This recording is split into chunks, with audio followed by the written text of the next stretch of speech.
In this lesson, we're going to be talking about some of the basics of quadratic functions. A quadratic function in standard form is a function of the form f of x equals ax squared plus bx plus c, where a, b, and c are just constants, so they're real numbers, and a cannot be equal to 0. If a is equal to 0, then that x squared term goes away and we don't have a quadratic function anymore. We would now have a linear function. Some attributes of the quadratic function that we're going to look at are the direction, the vertical intercept, the axis of symmetry, and the vertex. And later on, we're going to talk about the domain and range. The direction of a parabola is based on the value of the leading coefficient. So if that leading coefficient is greater than 0, then the parabola will be facing upward. And if the a value is less than 0, meaning that it's negative, then the parabola will be facing downward. We're going to start off by looking at the most basic quadratic function, which is y equals x squared. Okay, so I'm going to be moving these sliders over here, and we're going to look at the effects that a, b, and c have on our quadratic function. So I notice that if I have y equals x squared, I have this shape, which is called a parabola. Okay, I'm facing upwards. If my value of a gets bigger, I notice how I remain an upward parabola and that the width of my parabola gets thinner and thinner because we could see that we're going to be increasing faster and faster along the parabola. If my a value is negative, we see that the parabola has now flipped downward. And again, as we have a larger negative value, the parabola gets thinner and thinner. So a changes the direction that my parabola is in, and the magnitude of a changes the width. Just like any function, the vertical intercept can be found by setting x equal to 0 and then finding the y value. So just like we did with lines, we set x equals 0 and we found what y was. So then we would write our intercept as an ordered pair. So I want to find the vertical intercept of f of x equals 4x squared minus 12x plus 17.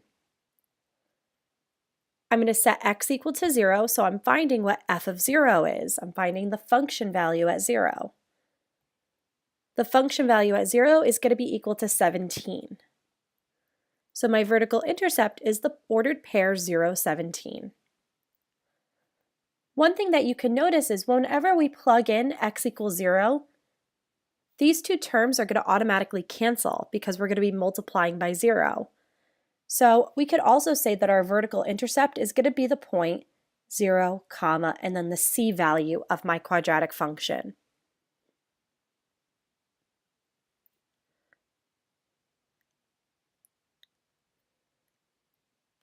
The axis of symmetry is a vertical line that's going to split the parabola into two equal symmetric halves. And we have a formula for finding the axis of symmetry. So again, this goes back to looking at the coefficients of my quadratic function. X is equal to negative b divided by 2 times the a value. So if I want to find the axis of symmetry of the same parabola we were looking at before, the b value here is negative 12. So x equals negative b, well that's a double negative, so it's a positive 12, divided by 2 times the a value, which is 4. So that would give me 12 over 8, which reduces to x equals 3 over 2. So the axis of symmetry, remember, is a line. It's a vertical line, so I'm going to write it as the equation of a vertical line. X equals 3 over 2.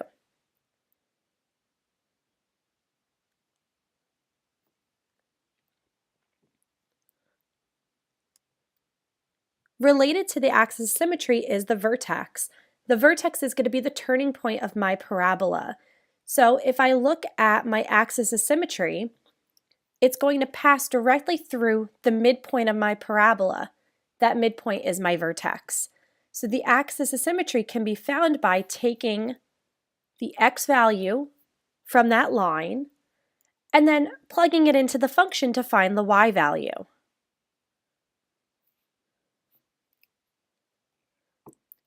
So if I want to find the vertex of the function we've been looking at, Well, we already know the x value is 3 over 2 because we found that when we found the axis of symmetry. In order to find the y value, I'm going to plug it back into my function. So I have f of 3 over 2 equals 4 times 3 over 2 squared minus 12 times 3 over 2 plus 17. I'm going to reduce that down and I'm going to get f of 3 over 2 is equal to 2. That means my vertex is the ordered pair 3 over 2, comma 2.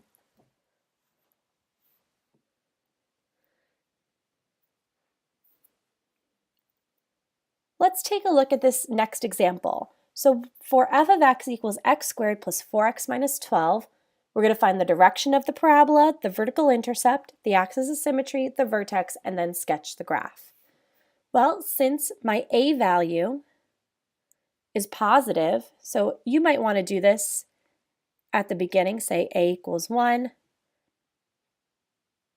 b equals 4, c equals negative 12, if that helps you out.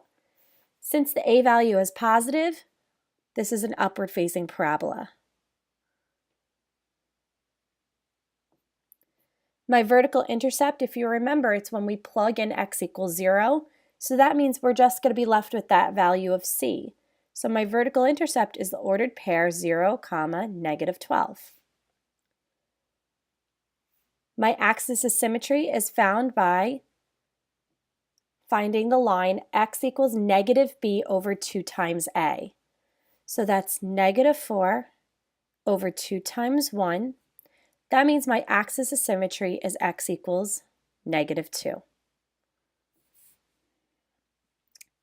And lastly, the vertex. Well, we have the x value of the vertex from the axis of symmetry. The y value of the vertex is found by plugging it into the parabola.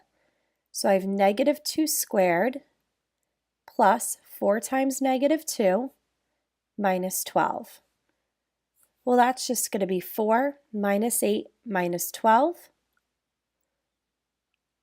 which is going to be a negative 16. So my vertex is negative 2, negative 16. So a quick sketch. Well, we know that we have a vertical intercept at negative 12, and we know that we have a vertex at negative 16. Here's negative 12. Okay, so I have my y-intercept right here. I have my vertex down here. We have our axis of symmetry also right here, so we usually use a dotted line for that. And then because we didn't find the x-intercepts, we just kind of want to make that same shape as symmetric as possible. So it's just a sketch, it's never going to be perfect, but you get the general idea. So when we look at this graph, we can talk about its domain and its range. We see that if we're moving from left to right, all the x values are going to be used. There's no breaks in my graph, there's no holes in my graph. So my domain is going to be all real numbers.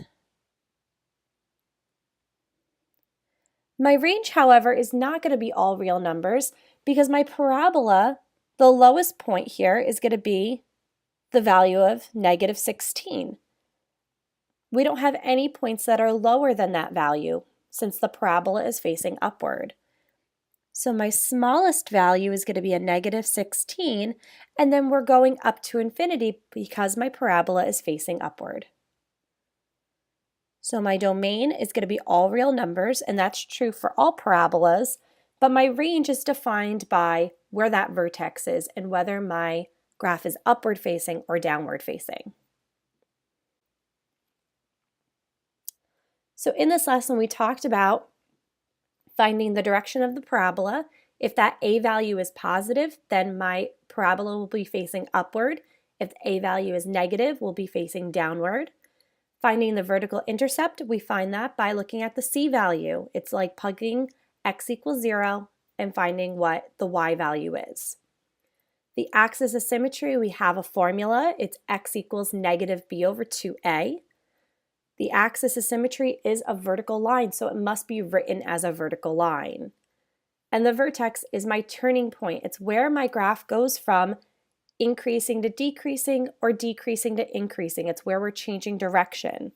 So if this parabola that we see here, we notice that moving left to right, we decrease, we hit our vertex here, and then we increase.